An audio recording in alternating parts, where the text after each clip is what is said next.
बिस्मिल्लाहिर्रहमानिर्रहीम अस्सलाम वालेकुम। वेलकम टू टेक्नोजीनियर। आज का जो टॉपिक है जिस पे मैं डिस्कशन करना चाहता हूँ वो है सक्सेसफुल इंटरव्यू।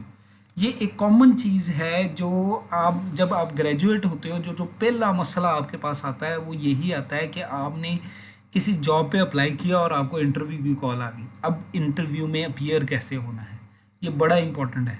और आप देखो कि आपकी दो चीज़ें ऐसी हैं जो बड़ी इंपॉर्टेंट है। एक, जब आपने जॉब के लिए अप्लाई किया तो जो डॉक्यूमेंट आपने भेजा वो सीवी है। आपका सीवी बोल रहा है, इंटरव्यूअर को बता रहा है कि भाई इस जो बंदा आएगा इंटरव्यू देने के लिए उसके अंदर ये क्वालिटीज़ हैं। दूसरी चीज़ ये है कि जब आप आगे आके प्रेजेंट करते हो तो जो दूसरी चीज़ है वो ये कि जब आप प्रेजेंट करते हो तो प्रेजेंटेशन के दौरान वो आपको जज करते हैं कि आपका एप्टीट्यूड क्या है, आपके स्किल्स क्या हैं, आपका एक्सपीरियंस क्या है, क्या आप इस काबिल भी हो कि इस जॉब में आ सकते हो कि नहीं। अब एक चीज़ सोचो कि जिस जॉब के लिए वो आपको सिलेक्ट कर रहे हैं कितना बड़ा इंटरव्यू का सेशन होगा। कोई 10 मिनट का सेशन हो सकता है, 20 मिनट का, बहुत लंबा चला गया 45-50 मिनट्स का सेशन हो जाएगा। उन्होंने 45-50 मिनट्स में आपकी पर्सनैलिटी को भी जज करना है, उन्होंने आपके स्किल्स को भी जज करना है, आपकी कैपेबिलिटीज़ को भी जज करना है, आपके एप्टीट्यूड को भी जज करना है। अगर आप उन 45 या 50 मिनट्स के अंदर उनको सेटिस्फाई कर दो आपको जॉब मिल जाएगी, और अगर आप सेटिस्फाई ना करो तो जॉब नहीं मिलेगी। कॉमन प्रैक्टिस क्या रहती है, ऐसे लोगों से हम मिलते हैं कि भाई मैं इंटरव्यू में अपियर हुआ और मेरी सिलेक्शन नहीं हुई, ये तो सिफारिशों पे काम कर रहे हैं। हालांकि सम टाइम ये नहीं होता, सिस्टम में उनको बंदा चाहिए होता है। हम किसी कंपनी वालों से पूछें कि भाई हमारे बच्चे ग्रेजुएट होते हैं और आप उनको रखते नहीं, तो कंपनी क्या कहती है, भाई हमारे पास इंटरव्यू के लिए आए 200 बंदे लेकिन एक भी बंदा कैपेबल नहीं था जिसको हम अपनी जगह पर इस पॉइंट पे पोजीशन पे रख सके। वजह क्या बनती है, कोई भी बंदा ऐसा नहीं था जो उनको सेटिस्फाई कर सका। अगर आप उनको 40 to 45 मिनट्स में उनको सेटिस्फाई कर दो तो गारंटीड बात है आपको जॉब मिलेगी। और अगर आप उनको सेटिस्फाई ना करो तो जाहिर बात है उन्होंने तो ऑन स्टेक या उन्होंने जो रिस्क लेना वो तो आप पे लेना है। उन्होंने तो आपको सैलरी देनी है, फॉर एग्जांपल उन्होंने 20-25 हज़ार पे सैलरी देनी है, तो वो तो चाहेंगे कि उनको वो बंदा मिले जो 20-25 क्या 50-60-70 हज़ार रुपया उनको कमा के दे, जिसके अंदर से 20-25 से दे। एक बात हमेशा याद रखनी है, अच्छा एम्प्लॉय वो होता है जो अपनी सैलरी से ज़्यादा कमा के दे। यानी कि अच्छा एम्प्लॉय अपनी सैलरी खुद कमाता है, सही है ना। तो आप पे डिपेंडेंट है कि आपने जो इंटरव्यू दिया है उसमें उनको ये चीज़ उनके दिमाग में बिठा दो कि आप एक अच्छे एम्प्लॉय हो और आप जो हो इस काबिल हो कि जो काम वो लेना चाहते हैं आपसे वो आपको आता है, सही है। तो ये चीज़ आपने अंडरस्टैंड करनी है। तो हम इस प्रेजेंटेशन में आपको ये बात बताएंगे कि हाँ आपने इंटरव्यू के लिए कैसे प्रिपेयर होना है। ये मेजर चीज़ है कि क्या पॉसिबिलिटीज़ हैं जो इंटरव्यू के लिए चाहिए और उनको कैसे अपने आप को प्रिपेयर करना है। जो दूसरी चीज़ ये है कि मैं आपको कुछ अपना एक्सपीरियंस बताऊंगा या नॉर्मल कुछ लोगों का एक्सपीरियंस आपके साथ शेयर करूंगा कि इंटरव्यू में क्या क्या चीज़ें होती हैं जो बेस करती हैं जिसकी बेस पे सिलेक्शन होती है। फिर चीज़ क्या है कि जो कॉमन क्वेश्चन होते हैं इंटरव्यूअर पूछता है, अगर आप उनकी प्रैक्टिस करके जाओ तो आप ब्लैंक नहीं होगे। आप जैसे ही इंटरव्यूअर क्वेश्चन पूछेगा तो आप क्लियर हो गए कि भाई इस क्वेश्चन का तो मैंने ये आंसर करना है। ये क्वेश्चन जिस तरह एग्जाम में होता है ना, आपके सामने एक क्वेश्चन आता है तो आपने क्योंकि प्रेपरेशन की होती है तो आपको पता होता है इसका तो आंसर ये होगा। अगर आपने प्रेपरेशन नहीं की, खुद बनाना है, तो हो सकता है कि आप उसका आंसर ना सही लिखो। ठीक है, फिर मैं आपको बताऊंगा कि कुछ इंटरव्यू की टाइप्स भी होती है और हर टाइप को किस तरह असेस करना है और किस तरह उसके अंदर अपीयर होना है। आखिरी चीज़ ये है कि वो क्या क्राइटेरिया है जिस पे इंटरव्यूअर आपको सिलेक्ट करता है, वो कौन से की पॉइंट्स हैं जिनको आपने हमेशा ही अपने जहन पे रखना है और उनमें अपने आप को वीक नहीं शो करवाना। तो ये असेसमेंट क्राइटेरिया भी मैं आपको बताऊंगा। और जो एंड पे मैं आपको ये बताऊंगा कि इंटरनेट पे वो कौन से रिसोर्सेज अवेलेबल हैं जिनकी बेस पे आप इंटरव्यू की प्रेपरेशन कर सकते हैं, सही है ना। तो जो पहली चीज़ है कि इंटरव्यू की प्रेपरेशन करने के लिए, एक सक्सेसफुल इंटरव्यू की प्रेपरेशन करने के लिए जो पहली चीज़ है वो ये है, क्योंकि आपने अपना डॉक्यूमेंट भेजा हुआ है। कौन सा डॉक्यूमेंट भेजा हुआ है, वो आपने सीवी भेजी हुई है। अब उनके पास जो पेपर अवेलेबल है, जो पेपर आपकी पर्सनैलिटी को एक्सप्लेन कर रहा है वो सीवी है। इंटरव्यूअर ने आपकी सीवी की बेस पे जज किया है कि क्या आप कैपेबल हो, जिस जो उनकी रिक्वायरमेंट है उसके अकॉर्डिंगली कैपेबल हो कि नहीं। अगर उसको सीवी सेटिस्फैक्ट्री, सीवी पे वो सेटिस्फाई हो जाता है तो वो जो सेकंड स्टेप होगा वो आपको इंटरव्यू के लिए बुलाएगा। अगर वो सीवी पे सेटिस्फाई नहीं होता तो वो कभी भी आपको इंटरव्यू पे नहीं बुलाएगा। अब देखो उसके पास सीवी आपका डॉक्यूमेंट पड़ा हुआ है, आप समझो कि वो जो सीवी है वो क्वेश्चन पेपर है जिसका आपने आंसर करना है। सीवी की हर वो पॉइंट जो आपने सीवी पे लिखी हुई है, पहली चीज़ एथिकली आप इस बात पे बाउंडेड हो कि आप सीवी पे गलत बात ना लिखो। आ, आप सीवी पे सच्ची बात लिखो जो आपके स्किल्स हैं। नंबर टू, आपके स्किल्स जो भी हैं सीवी पे जो भी आपने लिखा हुआ है उनके उनको एक्सप्लेन करना आपको आना चाहिए। एक जनरल एग्जांपल देखो कि फॉर एग्जांपल एक बंदा कहता है कि मेरी हैबिट्स है रीडिंग बुक, और रीडिंग बुक में जब इंटरव्यूअर उससे पूछता है कि भाई बताओ कि तुम्हारी रीडिंग बुक हैबिट है तो बताओ को लास्ट कौन सी बुक आपने पढ़ी थी, और उसको याद ही ना हो कि मैंने पढ़ी कौन सी बुक थी, तो इंटरव्यूअर क्या सोचेगा कि भाई ये झूठ बोला है। या एक बंदा कहे कि भाई मेरा फेवरेट सब्जेक्ट है लेट्स सपोज कंप्यूटर नेटवर्किंग मेरा सब्जेक्ट है, अब उसे सवाल क्या पूछे इंटरव्यूअर कि ये बताओ कि जो जो कंप्यूटर नेटवर्किंग तुम्हारा फेवरेट सब्जेक्ट है वो किस ऑथर ने, उसकी बुक किस ऑथर ने लिखी है, और उसे वो पता ही ना हो। सही है, तो आपकी सीवी पे हर वो बात जो आपने लिखी हुई है उस बात पे आपने आंसर भी करना है, यानी कि वो क्वेश्चंस हैं जिनको आपने आंसर करना है। तो सीवी पे 3 मेजर पॉइंट्स हैं जिनको आपने एनालाइज करके जाना है। नंबर 1 आपके स्किल्स, एक बंदा कहता है मुझे वर्ड एक्सेल पावर पॉइंट वगैरह आता है, एक बंदा कहता है मुझे प्रोग्रामिंग आती है, एक बंदा कहता है मैंने एक्सेल आती। अब जो वो उसने स्किल्स लिखे हुए हैं उसको आने भी चाहिए, यानी कि अगर एक बंदे ने लिखा हुआ है कि मुझे एक्सेल आता है तो एक्सेल के अगर बेसिक फार्मूले कोई बंदा पूछ ले तो उसे आते होने चाहिए। इसी तरह एक बंदा कहता है मैंने मैटलैब आती है तो मैटलैब की बेसिक्स आनी चाहिए, कि अगर वो कुछ पूछ लेता तो उसे आनी चाहिए। सेकंड चीज़ क्या है, आपका एक्सपीरियंस। आपका एक्सपीरियंस बहुत इंपॉर्टेंट है। सवाल ये है कि कुछ लोग ऐसे भी हैं जिनका एक्सपीरियंस है ही नहीं, फ्रेश ग्रेजुएट है, उनका भी एक्सपीरियंस होता है। उनका एक्सपीरियंस क्या होता है, उन्होंने कुछ प्रोजेक्ट्स किए होते हैं थ्रू आउट देयर डिग्री, उन्होंने कोई ना कोई प्रोजेक्ट, कोई ना कोई एग्जीबिशंस पे वो गए होते हैं, कुछ ना कुछ उन्होंने सेमिनार्स अटेंड किए होते हैं, कुछ ना कुछ जगहों पे उन्होंने इंटर्नशिप्स की होती है। ये सारी चीज़ें उसका एक्सपीरियंस होता है। अगर वो अपना एक्सपीरियंस प्रॉपरली एक्सप्लेन कर दें इवन फ्रेश ग्रेजुएट भी हायर हो जाता है। लेकिन अगर वो अपने एक्सपीरियंस को कहें कि भाई मैंने 4 सालों में सिर्फ किताबें पढ़ी हैं और मैंने कोई चीज़ और लर्न नहीं की, तो इसका मतलब है उसका एक्सपीरियंस बिल्कुल नहीं है, तो और सम टाइम ऐसा बंदा यूज़फुल भी नहीं होता। एंड मेन इंपॉर्टेंट चीज़ क्या होती है, आपकी क्वालिटीज़। क्या आपके अंदर एप्टीट्यूड है, क्या आपके अंदर क्वालिटीज़ है हार्ड वर्क करने की, क्या आपके अंदर क्वालिटीज़ है कि आप फोकस होकर काम कर सको, क्या आपके अंदर क्वालिटी है कि आप टीम वर्क कर सको। अगर आपके अंदर ये क्वालिटीज़ हैं तो आप सक्सेसफुल इंटरव्यू में सक्सेसफुल भी हो सकते हो। तो अब बात यह है कि जब आप क्वेश्चन पूछे तो क्योंकि आपने सीवी के अंदर ही ये लिखा हुआ है तो आप अपने क्वेश्चन को एक्सप्लेन करने के लिए कोई एग्जांपल्स दे दो कि जिस एग्जांपल से आप एक्सप्लेन करके अपने क्वेश्चन को आंसर को जस्टिफाई कर सको। और ये बात आपने याद रखनी है कि आपका कोई ना कोई एक सेलिंग पॉइंट होना चाहिए, यानी कि आप जाहिर बात है अपनी सर्विस को बेचने गए हुए हो ना, तो आपका सेलिंग पॉइंट होना चाहिए कि भाई तुम्हारी रिक्वायरमेंट है तुम्हें ये वाला बंदा चाहिए और मेरा सेलिंग पॉइंट भी ये है कि मैं इसमें बहुत अच्छा हूँ। या तुम्हारी रिक्वायरमेंट फॉर एग्जांपल वो कहता है कि मुझे पावर का इंजीनियर चाहिए, तो आपको मैंने पावर के सारे सब्जेक्ट्स पढ़े हुए हैं। जब तक आपको एक एम्प्लॉयर की रिक्वायरमेंट पता चलती है फिर आप कोशिश करो उस रिक्वायरमेंट के अकॉर्डिंगली अपनी सीवी में कुछ ऐसी बातें लिखो जिससे आपकी सीवी को वो दे के अट्रैक्ट कर सके और वो आपका सेलिंग पॉइंट हो। एक जनरल एग्जांपल देता हूँ, मेरा एक दोस्त है वो इंटरव्यू के लिए गया, तो उसने ग्रेजुएशन की हुई थी यूसीपी से, यूनिवर्सिटी ऑफ सेंट्रल पंजाब से ग्रेजुएशन की हुई थी। और जब वो इंटरव्यूअर सामने बैठा तो उसने बात क्या पूछी कि भाई आपने ग्रेजुएशन की है यूनिवर्सिटी ऑफ सेंट्रल पंजाब से, और जो बाहर लड़के बैठे हुए हैं उनमें कुछ लड़के यूईटी से ग्रेजुएट हैं, कुछ गुलाम इसाक खान से ग्रेजुएट हैं, कुछ नस से ग्रेजुएट हैं, तो मैं क्यों आपको प्रेफर करूं। तो उस लड़के ने जवाब क्या दिया, ऑफ कोर्स सर बाकी इंस्टीट्यूट तो यूसीपी से बेहतर है। तो उसने कहा जब वो इंस्टीट्यूट आपसे बेहतर है तो मैं तो नहीं आपको सिलेक्ट करूँगा। तो अब यहाँ पे आप चेक करो कि आपने अपने आप को खुद ही डिग्रेड कर दिया। ये बात नहीं करनी कभी भी। आपको अगर फॉर एग्जांपल किसी भी इंस्टीट्यूट से आपने पढ़ा हुआ है, वो इंस्टीट्यूट अच्छा है या बुरा है, लेकिन आपने अपने आप को सेल करना है ना, अपनी सर्विसेज को सेल करना है, तो कोई ना कोई तो पॉइंट किसी उस इंस्टीट्यूट का अच्छा होगा। अब उस पॉइंट पे एम्फोसाइज करो, यानी कि आपको चाहिए कि आप पॉजिटिविटी एक्सप्लेन करो ना कि नेगेटिविटी एक्सप्लेन करो।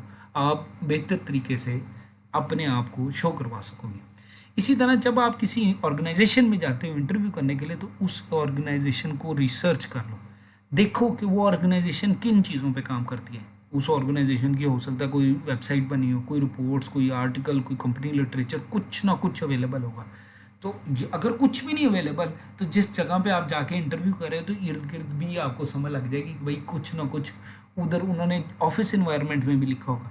तो जब आपको कुछ चीज़ें समझ लग जाएं, तो आपने ये बात ज़हन में रखनी है कि ऑर्गेनाइजेशन, फॉर एग्जांपल आप एक टेक्सटाइल मिल के अंदर जाते हो जॉब करने के लिए, तो अब जो टेक्सटाइल मिल है उसके अंदर क्या काम ऐसे हैं जो आपसे उन्होंने लेने हैं। या फॉर एग्जांपल आप किसी एग्रीकल्चर साइट पे जाते हो, तो कौन से काम ऐसे हैं जो आपसे उन्होंने लेने हैं। तो एज एन इंजीनियर आप किसी भी जगह पे जाते हो, तो आप उसका एनालिसिस करके जाओ कि ये जो ऑर्गेनाइजेशन है उसको उस वो क्या काम करती है, और उसको जो इंजीनियर चाहिए वो किस मकसद के लिए चाहिए। और अपने आप को जब आप आपने उनका लिटरेचर पढ़ के जाओगे, तो आपको अंदाज़ा होगा कि मेरे क्या स्किल्स हैं जो इन पे ओवरलैप करेंगे, तो वो स्किल्स को आपका सेलिंग पॉइंट बन जाएगा। सही है ना। जिस तरह एक जनरल एग्जांपल, मेरा एक दोस्त गया इंटरव्यू देने के लिए, उन्होंने कहा कि भई आप मोटर्स के बारे में जानते हो कि नहीं जानते? तो उसने कहा सर ऑफ कोर्स मैं जानता हूँ, दूसरी चीज़ ये है कि मैंने तो प्रोजेक्ट्स भी किए हैं मोटर पे। मैंने कहा क्या प्रोजेक्ट्स किए? उन्होंने कहा मैंने प्रोजेक्ट्स किए हैं कि मोटर जलती क्यों है। देखो उसको अंदाज़ा था कि वो मोटर से रेलिवेंट क्वेश्चन पूछ रहे हैं, या वो उनकी जो फैक्ट्री है वो मोटर से रेलिवेंट है, मोटर मैन्युफैक्चरिंग करती, तो वो मोटर को स्टडी करके गया हुआ था। तो जब वो मोटर को स्टडी करके गया हुआ था, उसने प्रॉपरली उस मोटर को एक्सप्लेन कर दी, तो वो सिलेक्शन हो जाएगी। सही है ना। तो अगर आप ऑर्गेनाइजेशन को अंडरस्टैंड करके जाते हो, तो आपको बड़े एडवांटेजेस मिल जाएंगे। अगर नहीं अंडरस्टैंड करते हो, तो नहीं एडवांटेज मिलेगा। दूसरी चीज़ ये है कि फॉर एग्जांपल आपको कुछ भी नहीं डेटा मिलता है, आपको कंपनी से जिस नंबर से उन्होंने कॉल किया उनको फ़ोन करके पूछ लो, उनसे पूछो कि बताएं भाई कंपनी जो जिस पोजीशन पे मेरा इंटरव्यू ले रही है वो पोजीशन क्या है, या किस मकसद के लिए, क्या चीज़ें ऐसी हैं जो कंपनी के मतलब कंपनी प्रोड्यूस करती है। इस तरह की 4-5 चीज़ें पूछ लो, ताकि आप भी क्लियर हो कि कंपनी किस एंगल से आपसे क्वेश्चन पूछ सकती है। तो ये चीज़ें अगर आपको समझ लग जाएँ, तो फिर आप इजीली एक्सप्लेन कर सकते हो। फिर इसी तरह जॉब, जाहिर ही बात है जॉब का कोई ऐड आया होगा, उस जॉब के और ऑक्यूपेशनल एरिया जो हैं वो किस एरिया में आपको रखना चाहते हैं, ये चीज़ें जो हैं इनकी करीब करीब की बातें अंडरस्टैंड करके जाओ।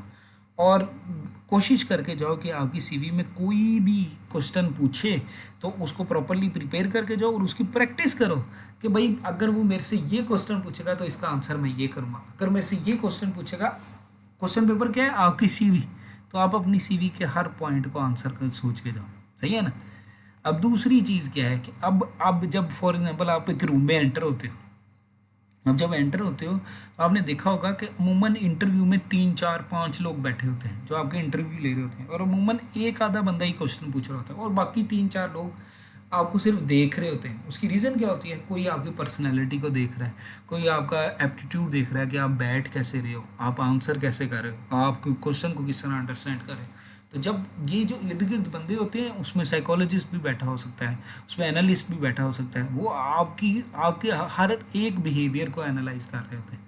तो जितना कोशिश करो अपने आप को रिलैक्स करके ठंडे होके जाओ, घबराने की ज़रूरत नहीं। ज़्यादा से ज़्यादा क्या होगा, नौकरी नहीं मिलेगी, तो घबराना नहीं है। इंटरव्यू में प्रॉपरली कॉन्फिडेंट होके जाओ, अपने आप को वेल प्रिपेयर करके जाओ, ताकि आप एटलीस्ट इंटरव्यू के अंदर उनको प्रॉपरली आंसर कर सको। अगर आपको उनका नॉलेज है तो प्रॉपरली आप आंसर कर सको। तो आपकी ड्रेसिंग बड़ी अप्रोप्रिएट होनी चाहिए। आप जब एंटर हो रहे हो प्रॉपरली एंटर हो, अपने आप को प्रॉपरली इंट्रोड्यूस कराओ। इंट्रोड्यूस या जो है प्रॉपरली मतलब कि हेलो या अस्सलाम वालेकुम करके बैठो। बैठने से पहले उनसे पूछ भी लो, अगर वो हैंडशेक करना चाहें तो हैंडशेक। अपना आई कॉन्टेक्ट हमेशा रखो, आई कॉन्टेक्ट को मिस ना करो। यानी कि ये हो कि भाई आपसे वो सवाल पूछा, आप कभी उधर देख रहे हो कभी उधर देख रहे हो, आपने वो जो बंदा सवाल पूछ रहा है उसको देख ही नहीं रहे, ये भी आपका। फिर स्माइल करके प्रॉपरली आंसर करो। सही है ना। और हर मूवमेंट को प्रॉपरली अपनी बॉडी लैंग्वेज को इस तरह एडजस्ट करो कि उससे भी लगे कि यार ये कॉन्फिडेंट बंदा है, ये काम करने की नीयत से आएगा। सही है ना? तो ये चीज़ें बड़ी इंपॉर्टेंट है। मतलब मैंने एक जगह पे मेरे जो पहली ज़िंदगी में इंटरव्यू हुआ, तो मैंने जिस बंदे जो मेरा इंटरव्यू था, जब उसने मेरी सिलेक्शन कर ली, उसके 2-4 दिनों बाद मैंने उससे सवाल पूछा कि तुमने मेरी सिलेक्शन किस बात पे की और बाकी बंदों को क्यों रिजेक्ट किया? तो उसने बड़ी एक अच्छी बात बताई। उसने कहा एक बंदा ऐसा था जिसका नॉलेज भी तुमसे ज़्यादा था और उसकी कम्युनिकेशन स्किल्स भी तुमसे अच्छे थे, लेकिन हमने उसे सिलेक्ट नहीं किया। मैं कहा क्यों? कहता है उसने उसकी ड्रेसिंग अच्छी नहीं थी। वो जब हाथ ज़रा सा ऊपर करता था तो उसे नीचे से कमर उसकी नज़र आती थी। कहता हमने सोचा कि ये तो ये इसने तो मतलब कि इसने यानी कि ये मोटिवेटेड ही नहीं है, ये इस मूड में नहीं है कि इसने जॉब लेनी। और इसी तरह हमारे एक दोस्त गया इंटरव्यू देने के लिए, तो उसके टोटल 7 लड़के आए हुए थे इंटरव्यू देने के लिए। उनमें से एक लड़का ऐसा था जो सूटेड बूटेड पैंट कोट पहन के टाई पहन के आया हुआ था और बाकी सारे जीन्स और टी शर्ट्स पहन के गए हुए थे। तो उन्होंने उस बंदे को शॉर्टलिस्ट कर लिया। सो पूछा गया कि भाई तुमने क्यों शॉर्टलिस्ट किया? उसने कहा ये बंदा मोटिवेटेड है, इससे पता है कि भाई अगर मैंने इंटरव्यू के लिए आना है तो मैं प्रॉपर्ली ड्रेसअप होके आऊँगा और प्रॉपर्ली शो करवाऊँगा कि भाई जो मैंने आपके इंटरव्यू में अपीयर हुआ है मैं मेहनत करके आया हूँ।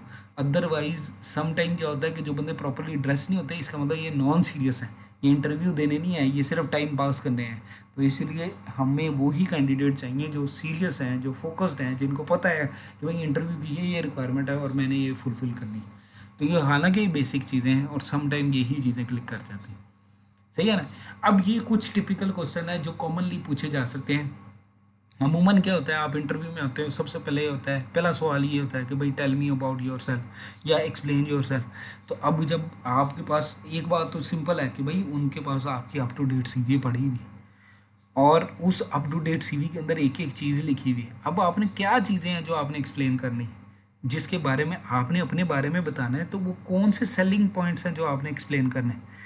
हम अब उन पॉइंट्स को एक्सप्लेन करो, यानी कि आप बताओ कि माय नेम इज़, जिस तरह फॉर एग्जांपल मेरे से सवाल पूछते हैं तो मैं क्या कहूँगा?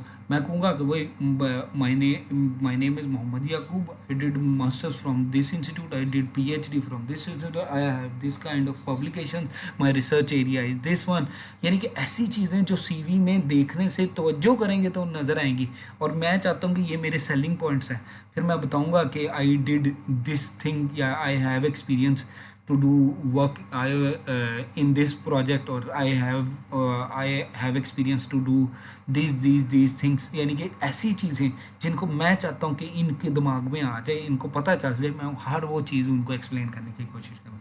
सही है ना? इसी तरह why did you choose the particular degree programme, यानी कि आप अगर मोटिवेटेड नहीं होगे, आप फोकस नहीं होगे। एक बंदा कहता है भाई मेरे मामू ने कहा था मैं इंजीनियरिंग कर लूँ, मेरे चाचू ने कहा था मैं इंजीनियरिंग कर लूँ, या मेरा जो बहन है वो इंजीनियर थी तो मैं भी इंजीनियर बन गया। इसका मतलब यह है कि आप फोकस नहीं हो, आप मोटिवेटेड नहीं हो। तो आपने ये बात क्लियर कट उनको बतानी कि भाई ये मेरा पैशन है और मैं फोकस्ड हूँ, मैं इसमें इंटरेस्टेड हूँ, इसी वजह से मैंने ये डिग्री की। अगर आप अपने पैशन को या अपनी मोटिवेशन को इस तरह, क्योंकि जब तक आप अपना इंटरेस्ट नहीं शो कराओगे वो आपको जॉब नहीं देगा। और इंटरेस्ट क्या है कि भाई जिस डिग्री की बेस पे आप अप्लाई कर रहे हो वो डिग्री के अंदर आपका इंटरेस्ट होना चाहिए, यानी कि आप फोकस्ड होने चाहिए। अदरवाइज आप कंफ्यूज्ड पर्सनैलिटी हो। क्यों कंफ्यूज्ड हो? आप किसी के कहे पे आ रहे हो, आपको अपने पे यकीन ही नहीं है कि आप क्या करना चाहते हो।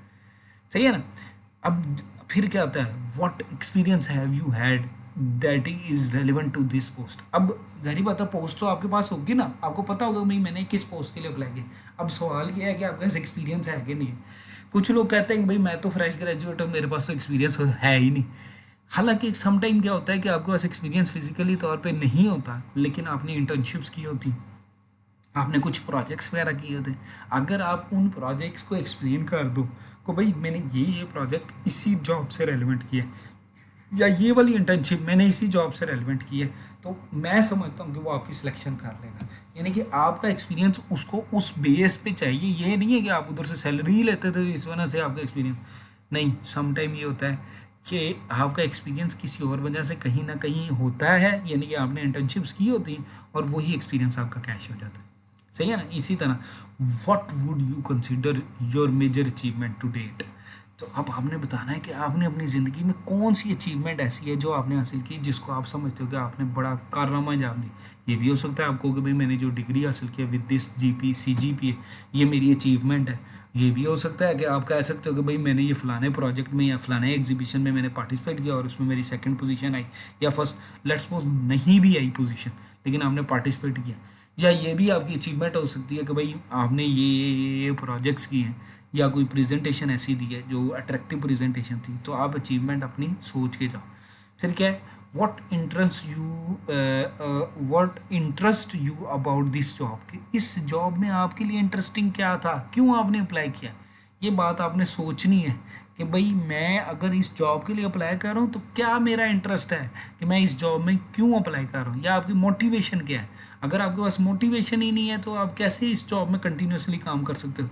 मैं एक जनरल बात बताऊँ ना, मेरा एक दोस्त था, वो एक इंटरव्यू में गया, मतलब कि उसकी सिलेक्शन होगी, सिलेक्शन होने के बाद वो एक जॉब में चला गया। उन्होंने कहा भाई बात ये है कि आपकी अभी ये एमबीए की डिग्री कंप्लीट नहीं हुई। उन्होंने जॉब हो गई, जॉब होने के बाद वो उन्होंने सवाल पूछा कि भाई आपकी एमबीए की डिग्री कंप्लीट नहीं हुई, अगर आपकी एमबीए की डिग्री कंप्लीट होती फिर क्या करोगे। तो उसने कहा ऑफ कोर्स मैं नई जॉब ढूंढूंगा, इससे बेहतर जॉब ढूंढूंगा। उसने कहा जो तुमने 6 महीने बाद छोड़ के जाना तुम अभी छोड़ के चले जाओ। तो ये चीज़ आपने अंडरस्टैंड करनी है कि आपका इंटरेस्ट होना चाहिए कि भाई वो अगर आपको जॉब दे रहा है तो इस फोकस से दे रहा है कि भाई साल 2 साल 4 साल आपने इधर काम करना है, तो आपने अपने इंटरेस्ट शो करवाना है। सही है ना। What do you know about this organisation, तो सारी बात है आपने ऑर्गेनाइजेशन पे अप्लाई किया हुआ है तो उसको गूगल किया होगा, उसको इंटरनेट पे देखा होगा, उसको अंडरस्टैंड किया होगा कि भाई ये ऑर्गेनाइजेशन क्या काम करती है, उसकी बेसिक्स क्या हैं, तो आप बता सकते हो। सही है ना। अब यहाँ पे है what other options you considering. अब यहाँ पे ये चीज़ बड़ी टैक्टफुली हैंडल करने वाली है। बंदा कहता है मैं तो एमबीए भी करना चाहता हूँ, मैं तो मार्केट में दूसरी अच्छी कंपनी को भी ढूंढना चाहता हूँ, मैं तो ये कभी भी नहीं कहना। अगर फॉर एग्जांपल आपको लगता है कि भाई आपकी सिलेक्शन हो सकती है इस कंपनी में, तो फिर आपने इसे टैक्टफुली आंसर करना है। अदर ऑप्शंस क्या है कि भाई मेरे पास पहली ऑप्शन तो यही है कि मैं इसी कंपनी में लगूँ और मैं एक्सपीरियंस हासिल करूं ताकि मैं बेहतर वर्कर बन सकूं। मैं ये नहीं करूं, मतलब आपने उसको कंफ्यूज मतलब आपने उसको कायल ही इस बात पे करना है कि भाई मैं किसी और अदर ऑप्शन की तरफ नहीं जा रहा, मैं इसी को देख रहा हूँ और इस पे फोकस होके मैं काम करूँगा ताकि मेरा एक्सपीरियंस बने और मैं वेल ट्रेंड होके फिर उसके बाद सोचूंगा। सही है ना। How do you see your career development after 5 years, तो ये चीज़ क्या है कि आप कोई प्लान बता सकते हो। कोशिश करो प्लान यही होना चाहिए कि भाई आपने इसी ऑर्गेनाइजेशन में रहना है, लो जी मैं मैनेजेरियल पोस्ट पे चला जाऊँगा, मैं हेड पे चला जाऊँगा, मैं अपने आप को डेवलप करूँगा, अपना नॉलेज डेवलप करूँगा। तो ये चीज़ें जो हैं आपने इसको आंसर इस तरह करना है। इसी तरह if you were the head of department what would be your priorities. अब यहाँ पे ये बड़ा टेक्टफुली हैंडल करने वाला है कि हेड ऑफ डिपार्टमेंट का मतलब क्या हो सकता है कि भाई आपने उस पूरे डिपार्टमेंट को हैंडल करना है, तो आप क्यों कौन कौन सी ऐसी चीज़ें हैं जिनको आप हैंडल कर सकते हो। अब हमारे पास क्या होता है कि नॉर्मल प्रैक्टिस में भाई जो हेड ऑफ डिपार्टमेंट है उसकी जो पहली क्वालिटी क्या होनी चाहिए, वो अच्छा मैनेजर होना चाहिए। और अच्छा मैनेजर का मतलब क्या है कि वो क्योंकि हेड है तो वो टाइम को भी प्रॉपरली मैनेज करे, फाइनेंशियल मैटर्स को भी प्रॉपरली मैनेज करे और लोगों को भी प्रॉपरली मैनेज करे। अगर वो प्रॉपरली मैनेज कर देगा तो इसका मतलब वो अच्छा हेड ऑफ डिपार्टमेंट है। तो यहाँ पे इस चीज़ को इस तरह आप एक्सप्लेन कर सकते हो।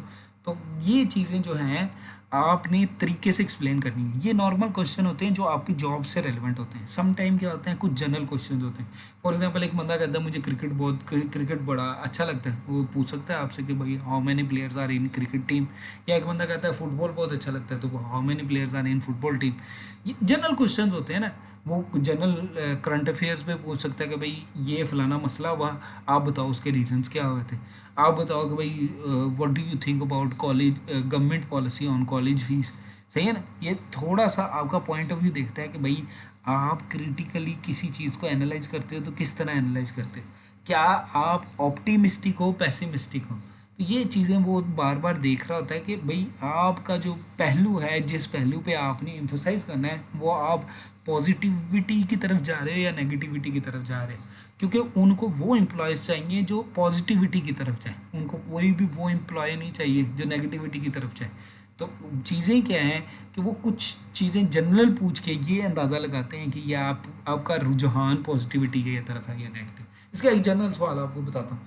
हमारे साथ एक दोस्त था, उससे क्वेश्चन उन्होंने पूछा कि भाई आप एक ऑफिस में आ रहे हो, तो ऑफिस में जाते हुए रास्ते में जो है ना, आपने क्या नाम है सिग्नल क्रॉस किया, आपको जल्दी थी, आपको ट्रैफिक वार्डन ने पकड़ लिया। ट्रैफिक वार्डन ने आपसे कागज़ मांगे तो कागज़ आपके पास अवेलेबल नहीं थे, तो उसने कहा आपकी गाड़ी बंद होगी, गाड़ी थाने में जाएगी। तो आप अब यहाँ पे आप बताओगे आप ट्रैफिक वार्डन को रिश्वत दोगे कि नहीं दोगे?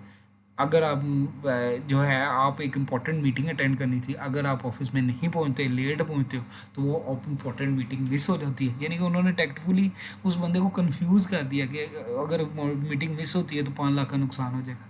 अब जब इतनी कहानी बता दी, तो अब उस लड़के ने कहा ऑफ कोर्स सर, रिश्वत दे के मैं ऑफिस आ जाऊँगा, कहीं कंपनी को 5 लाख का नुकसान हो। तो उन्होंने कहा ठीक है भाई, हमने आपको नहीं रखना। वजह क्या थी कि भाई तुम नेगेटिव अप्रोच पे चलते। तो कोशिश हमेशा ये करनी कि पॉजिटिव अप्रोच पे चलना है। 2 नंबरी का कहीं पे भी किसी बंदे को नहीं रखा जाता है। मेजर चीज़ ये होती है कि वो 1 नंबर बंदे को रखते हैं, यानी कि जो झूठा ना हो। तो ये जो रिश्वत देना है, 2 नंबरी करना है, इसको वो लोग अच्छा नहीं समझते। तो आपको जनरल नॉलेज में क्वेश्चन पूछ सकते हैं, किसी भी टाइप का क्वेश्चन हो सकता है, लेकिन करंट अफेयर से ज़्यादा रेलिवेंट होता है या बेसिक्स की तरफ होता है, आपका रुझान देखने के लिए पूछते हैं। सही है ना। अदर टाइप ऑफ क्वेश्चन क्या हो सकते हैं कि भाई व्हाट इफ क्वेश्चन क्या है भाई, अगर आपके पास फॉर एग्जांपल कोई एक्सपीरियंस नहीं है, तो कोई how are you likely to respond into this situation. ये मैंने आपको पहले भी बताया कि अगर फॉर एग्जांपल आपके पास एक्सपीरियंस नहीं है, तो फिर भी आपने कुछ शो इसी तरह ही कराना है कि आपके पास एक्सपीरियंस है। वो किस तरह हो सकता है, वो आप ये कह सकते हो मैंने इंटर्नशिप्स की हैं, मैंने जो है इस बंदे के अंडर या कोई लैब डेवलपमेंट में काम किया है, या मैंने कोई प्रोजेक्ट्स वगैरह किए हैं, ताकि उनको सेटिस्फाई हो कि ये बंदा मोटिवेटेड है और इसका ये कुछ एक्सपीरियंस है जिसको उसने समझा भी हुआ, किया भी हुआ। कुछ और क्वेश्चन होते हैं कि how exactly did you deal with the situation. कोई सिचुएशन दे देंगे, उनसे पूछेंगे कि आप किस तरह डील करते हो। मैंने आपको बताया ऑप्टिमिस्टिक रहना है, पेसिमिस्टिक नहीं होना, पॉजिटिव अप्रोच पे रहना है, नेगेटिव अप्रोच पे नहीं जाना। How did you know it worked, सही है ना। How did you feel about the outcome, could you have handled it differently. तो ये डिफरेंट किस्म के क्वेश्चन है कि वो एक सिचुएशन दे दी और उस सिचुएशन के अकॉर्डिंगली आपसे क्वेश्चन पूछना शुरू कर दी। तो वो क्वेश्चन ये है कि कोशिश करो पॉजिटिव तरीके से उनको आंसर करो, नेगेटिव तरीके से आंसर ना करो। सही है ना। फिर उसके बाद आपकी कॉम्पिटेंसी चेक की जाती है कि आपने जो की स्किल्स लिखे हुए हैं अपनी सीवी में, क्या वो आपके पास स्किल्स हैं भी हैं कि नहीं, उसको डिफाइन चेक करते हैं कि आपके पास हैं या नहीं। तो आपके बिहेवियर से, आपके एप्टीट्यूड से, आपके आंसर देने के अंदाज से, और वैसे जो स्किल्स जनरल पूछते हैं कि भाई आपके पास हैं भी, जिस तरह कॉमन चीज़ क्या है कि आप टीम वर्क में आप काम कर सकते नहीं, और उसको कैसे डिफाइन कर सकते हो कि आपने इस तरह का टीम वर्क पे काम कभी किया है कि नहीं किया, और उस टीम वर्क में आपने सिचुएशंस को कैसे डील किया था। यानी कि आपने इकट्ठे टीम में रह के लोगों को काम डिवाइड करके काम किया था कि भाई एक ही बंदे पे सारा बर्डन डाल दिया। तो ये टीम वर्क के क्वेश्चन होते हैं। फिर इसी तरह आपके कम्युनिकेशन स्किल्स, जो आप आंसर्स करोगे, जब आप किसी सिचुएशन को प्रॉपरली एक्सप्लेन करोगे, तो आपके कम्युनिकेशन स्किल्स ऑटोमेटिकली जज हो जाएंगे कि आप प्रॉपरली आंसर, यानी कि आप कॉन्फिडेंट भी हो और आप जो है क्या नाम है प्रॉपरली आंसर कर रहे हैं। तो हमेशा ये होता है कि कम्युनिकेशन स्किल्स में क्या होता है कि आपका कोई क्वेश्चन हो और आप आंसर करने के लिए बजाय इसके कि एक सिंगल सेंटेंस में आंसर करो, आप देखो कि उस चीज़ को अगर किसी एग्जांपल से आप एक्सप्लेन कर सकते हो तो आप एग्जांपल के सहारे से एक्सप्लेन कर दो। फिर इसी तरह आपके इंटरपर्सनल स्किल्स होते हैं। फिर ये चीज़ चेक की जाती है कि भाई आप जो है मतलब टीम वर्क, यानी कि दूसरे लोगों से कैसे डील करते हो और सिचुएशन को कैसे हैंडल करते हो, ये चीज़ आपकी देखिए। फिर रिस्पॉन्सिबिलिटी कि भाई आप बताएं कि कोई ऐसी चीज़ जिसकी रिस्पॉन्सिबिलिटी आपने ली हो और उसे कंप्लीट की हो, या अपनी कोई अचीवमेंट या वो चैलेंजेस बताएं जो आपने लाइफ में देखे हों, जिसकी बेस पे आपने कोई प्रॉब्लम को सॉल्व किया हो। तो ये वो चीज़ें हैं जिसको बार बार देखा जाता है, और कोशिश करो इन चीज़ों के आंसर को खुद डेवलप करो कि भाई टीम वर्क्स को किस तरह आपने डिफाइन करना है, कम्युनिकेशन स्किल्स जो आंसर करना है उसकी प्रैक्टिस की होगी तो प्रॉपरली आप आंसर कर दोगे। अगर आपने प्रैक्टिस नहीं की होगी तो आप प्रॉपरली आंसर नहीं करोगे। ये कुछ चीज़ें हैं जो आपने समझने की ज़रूरत है। फिर उसके बाद क्या है कि यहाँ पे देखिए क्वेश्चन देखो, give me an example of a problem you encountered, how did you approach, what are the outcome. अब ये एक बड़ा जनरल सा क्वेश्चन है, इसमें कोई भी एग्जांपल हो सकती है जिसको आप दे सकते हो। तो यहाँ पे ये आपने याद रखना है कि स्टार के कॉन्सेप्ट को याद रखना है। स्टार का मतलब एस फॉर क्या है, डिस्क्राइब सिचुएशन, यानी कि पहले आपने प्रॉपरली डिस्क्राइब करनी है कि सिचुएशन, जिस सिचुएशन को एज एन एग्जांपल आप बताना चाह रहे हो उस सिचुएशन को प्रॉपरली एक्सप्लेन करना है। फिर क्या है, टास्क, एक्सप्लेन द टास्क और प्रॉब्लम दैट राइज। तो ये आपने टास्क को एक्सप्लेन करना है कि भाई इस सिचुएशन में जो टास्क आपने किए थे वो कौन से थे। फिर एक है what action did you take, आपने कौन से एक्शन लिए थे उस प्रॉब्लम को सॉल्व करने के। आर क्या है, व्हाट वाज द रिजल्ट और आउटकम। तो अगर आप किसी प्रॉब्लम को एक्सप्लेन करके प्रॉपरली डिफाइन कर दो तो ये चीज़ें आप स्टार की बेस पे एक्सप्लेन कर सकते हो। तो ये चीज़ें जो हैं बड़ी इंपॉर्टेंट है, लेकिन साथ आपने ये ज़रूर बताना है कि ये जो एक्सपीरियंस आपने हासिल किया इससे आउटकम क्या मिले, यानी कि what did you learn from this experience. अगर आप यही भी बात बता दोगे तो इसका मतलब यह है कि आप एक कॉम्पिटेंट बंदे हो और आप फोकस्ड हो और आपने प्रॉपरली किसी सिचुएशन को हैंडल किया होगा, तो ये बड़ा प्लस पॉइंट बन जाता है। सही है ना। तो ये यहाँ पे एक चीज़ याद रखनी है कि फॉर एग्जांपल अगर कोई बंदा क्वेश्चन पूछता है तो कोशिश ये करनी है कि आप उसे क्लियरली सुनो, और इन केस आपको वो क्वेश्चन नहीं समझ लगता तो उनसे क्लैरिफिकेशन मांग लो। सम टाइम ये होता है कि वो कोई एक सवाल पूछते हैं, क्योंकि आपको समझ नहीं लगी होती है, आप उससे क्लैरिफिकेशन नहीं मांगते हो, आप किसी और चीज़ का आंसर कर लो। उससे बेहतर यह है कि आप क्लैरिफिकेशन मांग लो कि भाई रिपीट कर दें, पार्डन कह दें। सही है ना। तो अगर ये कर दिया जाए तो आसानी हो जाती है। इसी तरह आप अपने क्वेश्चन आंसर को प्रॉपरली इलिस्ट्रेट करो, बेशक किसी एग्जांपल से या किसी एविडेंस से एक्सप्लेन करो, ताकि आप एग्जैक्ट वो बात को उनको समझा सको। फिर तीसरी चीज़ क्या है कि पॉजिटिव होना चाहिए, यानी कि आपकी जो थिंकिंग है वो नेगेटिव नहीं होनी चाहिए, यानी कि अपने माइंड को इस तरह डेवलप करो कि पॉजिटिव वे में आंसर करना है, कंस्ट्रक्टिव एंड पॉजिटिव वे में आंसर करना है।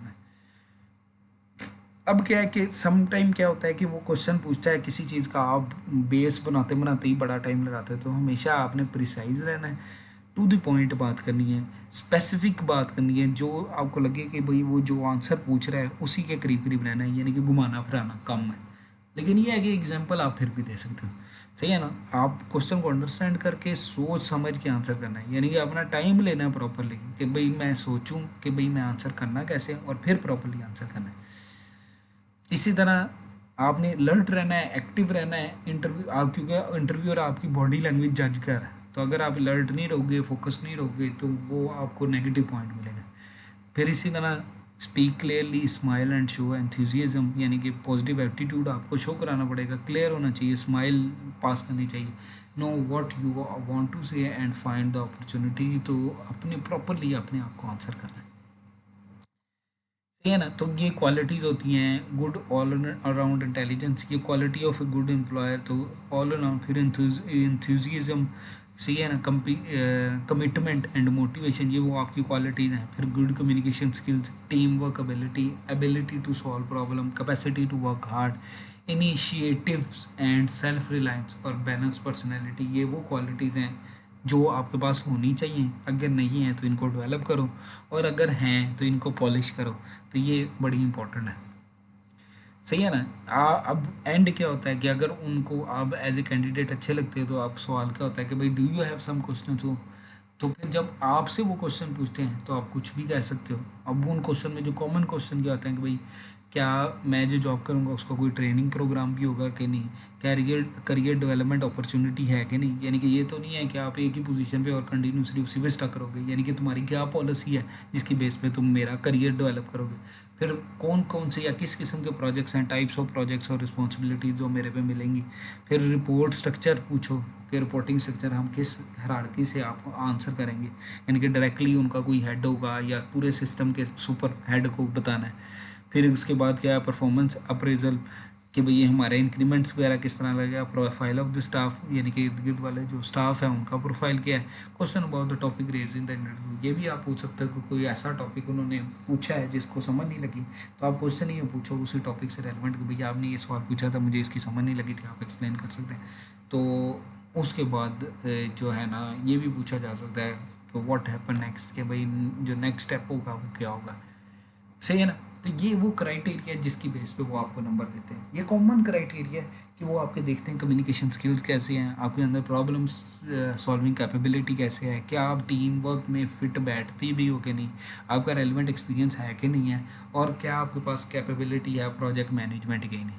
अब देखो कि ये डिफरेंट किस्म की परसेंटेज डिफाइन की जाती है जिसकी बेस पे आपको नंबर दिए जाते हैं। सही है ना। तो अब बैड इंप्रेशन क्या होता है, क्या आपकी बुअर पर्सनल अपीयरेंस, यानी कि आपका जो लिबास है या ड्रेसिंग है वो बड़ी बुरी है। फिर नेगेटिव एटीट्यूड है।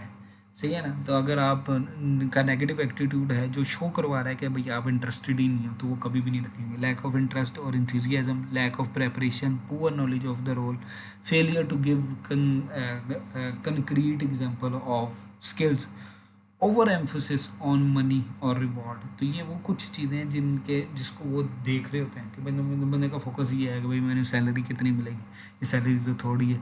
तो हमेशा ये रखना है कि मैं ना रवि पे चलते हुए काम करना है। तो lack of career planning, sometime वो पूछते हैं भाई अगले 5 साल का एक्सपीरियंस क्या है, आपका प्लान क्या है, तो आपको कि भाई मेरी तो करियर प्लानिंग है ही नहीं। तो इसका मतलब ये भी आपका वीक पॉइंट में चला जाता है। सही है ना। तो आफ्टर एन इंटरव्यू, अब फॉर एग्जांपल चांस समटाइम होता है कि आपका इंटरव्यू अच्छा ना हो, समटाइम होता है कि कंपटीशन ही बहुत ज़बरदस्त किस्म का होता है। तो आपने ये हमेशा याद रखना है कि आपने जब इंटरव्यू दिया तो अपनी परफॉर्मेंस को एनालाइज करना है कि कौन सी चीज़ें ऐसी हैं कि व्हाट वेंट वेल, कौन सी चीज़ें ऐसी हैं जो अच्छी गुजरी हैं और उसके नोट्स बनाओ। व्हाट वेंट बैडली, कि कौन सी चीज़ें ऐसी हैं जो बुरी गुजरी। फिर what you wished you had said, यानी कि तुम्हारी ख्वाहिश थी कि मैं इसको आंसर करता लेकिन नहीं हो सका, या आप समझते थे कि ये आंसर होना चाहिए जो बाद में एहसास हो। इसका एडवांटेज क्या मिलेगा कि आप नेक्स्ट टाइम जब इंटरव्यू दोगे तो आपको पता होगा कि ये वो क्वेश्चंस है, अगर ये वाला इंटरव्यूअर पूछता है तो मैं आंसर कर दूँ। मेरा एक दोस्त है यूके में था, तो उसके इंटरव्यूज़ हुए तो उसने प्रैक्टिस ये की कि पहला इंटरव्यू हुआ, उसने जो इंटरव्यू हुआ उसने उसके क्वेश्चन लिख लिए, दूसरा इंटरव्यू, तीसरा इंटरव्यू, जब पांचवा छठा इंटरव्यू था तो तकरीबन सारे सवाल रिपीट होना शुरू हो गए। अब जब छठे इंटरव्यू में उसने अपने आप को शो करवाया तो वो हर क्वेश्चन को आंसर करने का पड़ा। तो उसने हर इंटरव्यू के बाहर निकलते साथ ही जितने इंटरव्यूअर ने क्वेश्चन पूछे थे उन्हें वो क्वेश्चन के नोट्स बनाए और अगले इंटरव्यू में जाने से पहले उन क्वेश्चन के नोट्स की प्रेपरेशन कर ली। तो ये उसने एक प्लस पॉइंट पे काम किया, अपना एडवांटेज ली। सही है ना। तो फिर जो आपके पास होते हैं सेकंड स्टेप क्या है, इनविटेशन टू सेकंड या final round of the interview. अमूमन क्या होता है कि आपका एक इंटरव्यू नहीं होता, आपके 2 या 3 इंटरव्यूज़ होते हैं। तो क्या होता है कि भाई ये एक इंटरव्यू के बाद जो दूसरा इंटरव्यू है वो समटाइम कोई टेस्ट हो जाता है, साइकोमेट्रिक टेस्ट हो जाता है या पैनल इंटरव्यू हो जाता है। तो डिफरेंट किस्म के इंटरव्यूज़ आपके हो सकते हैं। फिर इसी तरह आपको एक्सेप्टेंस लेटर आता है या रिजेक्शन लेटर आता है, तो वो क्या है, वो वाया ईमेल आएगा, वाया पोस्ट आएगा। वो उनसे पूछा भी जा सकता है कि भाई मुझे बताएं कि जो है क्या नाम है, क्या पॉलिसी होगी कि भाई मुझे किस तरह इन्फॉर्म किया जाएगा, ये उनसे ज़रूर पूछें। सही है ना। इसी तरह दूसरी चीज़ क्या होती है कि भाई जिस तरह आजकल का माहौल है, लॉकडाउन है, तो ज़्यादातर इंटरव्यू ऑनलाइन चल रहे होते हैं। अब ऑनलाइन स्काइप पे है या किसी पे भी है तो रियल टाइम पे इंटरव्यू चला लें। तो पहली चीज़ तो ये है कि आपका इंटरनेट बहुत अच्छा होना चाहिए, यानी कि ये ना हो कि आपका जो है थ्रूपुट ही आपके इंटरनेट की थोड़ी है जिसकी वजह से डिले आ रहा है। तो वो ये चीज़ गलत होती है। फिर जो है comfortable private and quite place जिधर आपने इंटरव्यू देना है। और फिर इसी तरह क्या है कि आपके पास अपनी जो है सीवी की प्रॉपर कॉपी होनी चाहिए, आपके पास पेन पेपर होना चाहिए। आप जो है कि जो यूजुअल क्वेश्चन है जो इंटरव्यू में पूछे जा सकते हैं उसको प्रॉपरली प्रिपेयर करके हो। सही है ना। तो इसकी प्रैक्टिस भी कर लो कि भाई रिकॉर्डिंग करके देख लिया आपने, जो है अपने जो फ्लैटमेट वगैरह हैं उनको प्रॉपरली आंसर करके देखा कि भाई क्या मैं आंसर भी सही कर रहा हूँ कि नहीं, उनका ओपिनियन ले लिया। सही है ना। फिर उसके बाद प्रॉपरली स्माइल करके और अच्छे जेस्चर्स देने हैं। सही है। और कभी भी ये नहीं करना है कि मोनोटोन रहना है, एक ही तरीके से एक्सप्लेन करेंगे करेंगे करेंगे, अपने टोन्स को बदलते रहना है, ये बड़ा इंपॉर्टेंट है। सही है ना। तो ये अपने अंदर ये ना करो कि भाई बिल्कुल ही एक वो क्या नाम है फेक पर्सनैलिटी के तौर पे अपीयर हो। हमेशा अपना जो असल में आप हो उसी को प्रेजेंट करो। सही है ना। लेकिन अपनी स्ट्रेंथ को ऑब्जर्व करो कि आपकी स्ट्रेंथ क्या है और आपकी वीकनेसेस क्या हैं, और कोशिश करो अपनी स्ट्रेंथ को बेहतर करो और वीकनेसेस को रिमूव करो, ये आपको एडवांटेज मिल जाता है। सही है ना। कुछ इंटरव्यू होते हैं जिनको कहते हैं रोटेटिंग इंटरव्यू, के एक बंदे से इंटरव्यू हुआ, उसके बाद दूसरे से, फिर तीसरे से, यानी कि मल्टीपल इंटरव्यू हैं लेकिन एक एक करके हो रहा है। कुछ इंटरव्यू होते हैं ग्रुप कैंडिडेट्स होते हैं, यानी कि 5-6 कैंडिडेट का एक ही जगह पे इंटरव्यू हो रहा है, कभी किसी से सवाल पूछा जा रहा है और कभी किसी से, यानी कि या ये भी होता है कि आपस में ग्रुप डिस्कशन के साथ सवाल पूछा जा रहा है, तो वो ऑब्जर्व कर रहे होते हैं कि आप ग्रुप में किस तरह बिहेव करते हैं। सही है ना। इसी तरह कभी पैनल इंटरव्यू होता है, यानी कि 5-6 इंटरव्यूअर बैठे हुए हैं और कैंडिडेट एक ही का इंटरव्यू हो रहा है, और उसके डिफरेंट रोल को डिफ़ाइन किया जा रहा होता है कि इस बंदे का रोल ये है कि ये उस इंटर कैंडिडेट का वो देखेगा, एप्टीट्यूड देखेगा, ये बंदा देखेगा कि भाई उसकी ड्रेसिंग देखेगा, ये बंदा देखेगा उसका कॉन्फिडेंस कितना है, इस तरह रोल डिफ़ाइन भी किए जा सकते हैं। तो प्रॉपरली रिस्पॉन्ड करना, रिस्पॉन्ड टू द इंटरव्यू जो है, उसमें जब भी आपने इंटरव्यू का रिस्पॉन्ड करना है तो आई कांटेक्ट आपका होना चाहिए। ये ना हो कि कभी आप नीचे देख रहे हो, ऊपर देख रहे हो, साइड पे देख रहे हो, तो जब आपका आई कांटेक्ट होगा तो वो एक प्लस पॉइंट आपको देगा कि भाई आप प्रॉपरली किस बंदे से बात कर रहे हो, ये बड़ी इंपॉर्टेंट है। सही है ना। और अपनी प्रेजेंटेशन वगैरह में प्रॉपरली इन्वॉल्व हो जाओ, शो करवाओ कि भाई मैं मोटिवेटेड हूँ, इंटरेस्टेड हूँ टूवर्ड दिस जॉब। सही है। ये कुछ रिसोर्सेज हैं जो डिफरेंट किस्म की इंटरव्यू वगैरह के लिए आपको हेल्प कर सकते हैं। ये जो भी हमें मिलते हैं ऑनलाइन रिसोर्सेज, तो वो मैंने आपके साथ शेयर किए हैं। इन रिसोर्सेज को देख के आपको प्रैक्टिस हो सकती है। इन रिसोर्स में काफ़ी जगहों पे ऐसे हैं कि जो आपके पास वर्चुअल इंटरव्यू वगैरह की प्रैक्टिस करवा सकते हैं। सही है ना। Thank you. जज़ाकल्लाह। अल्लाह आपके लिए आसानियत फरमाए और आसानियाँ खल्क़ खुदा में तकसीम करने की तौफीक अता फरमाए।